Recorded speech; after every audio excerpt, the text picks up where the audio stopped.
You can't make it. It's too dangerous. Gotta be stairs. Okay. David, what's going on, sir? How you doing, man? Good to I'm see doing you. great. It's good to see you too, man. I haven't had this much fun in a movie in such a long time. It's the perfect blend of action, comedy, drama. It has it all. And this film really pays homage to a lot of the unsung heroes behind the scenes. Now, Colt's stunt skills are like his superpowers. How did Ryan Gosling's instinct as an actor help shape the story for the Fall Guy? Ryan was this completely influential in shaping this character. You know, he came on early in the development process, the only actor we went to. And we had a conversation early on, which was like, hey, man, you know, I'm good at romance. Have you seen The Notebook? You know, and like I did The Nice Guys. I can be funny. I just did this thing called Gray Man. I sort of dipped my toe into action. But I'd love to make the Fall Guy sort of like something where I can do all of that stuff and like really, you know, have fun with all of my skill sets. So from the development phase, he was really influential in like creating this character and like even like scene for scene, all the way up to shooting, even into post. Like we were close collaborators on this project. Incredible. Now you're re-teaming with Drew Pearce on this one. Yeah. This pays homage to the original 80s series starring Lee Majors. How did you and Drew add your own unique twist to the idea? Well, I think, you know, it's funny. It started out as a noir, you know, so, and we were going to do sort of like an LA noir, but it was really, I think Ryan influenced Kelly McCormick, our creative producer, Emily. Like there was a lot of influences of like, we kept leaning more into fun, you know? Ryan brought up the romance.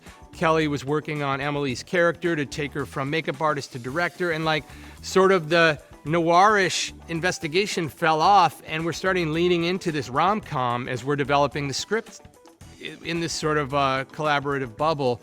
And we just started to lean into the fun and like what a beautiful experience it is to make movies, and like how do we spread that joy in this film. So it was like fun choices overrode everything else we could make. Stop with your face. Stop it. She didn't say anything about you. Get in the car. Now, you and I have an interesting connection. I got into doing this job by interviewing Power Rangers to start with. And you started your acting career on Power Rangers Lightspeed Rescue. And also former Blue Ranger, I mean, that was with Mike Chat. And former Blue Ranger Yoshi Sadarso was in Bullet Train. Would you ever want to take a stab at directing an updated version of Power Rangers going all the way back to your roots? Wow.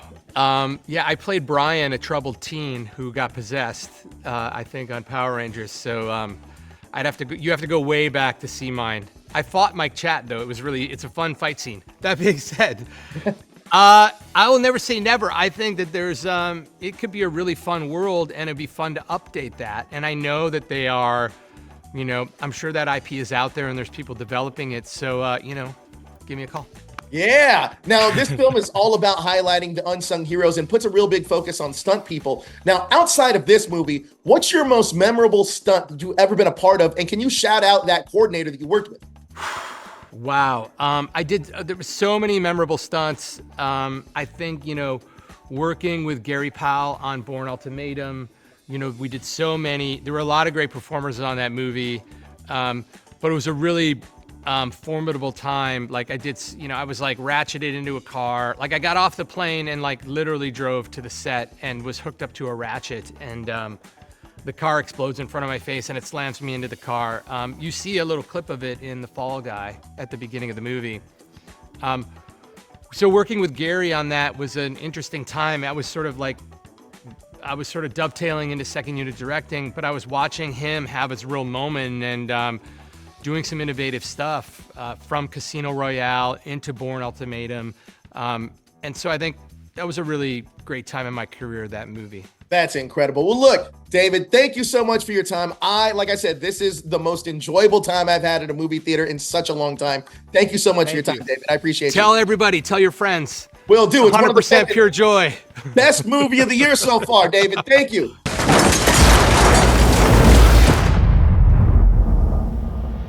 Logan's good.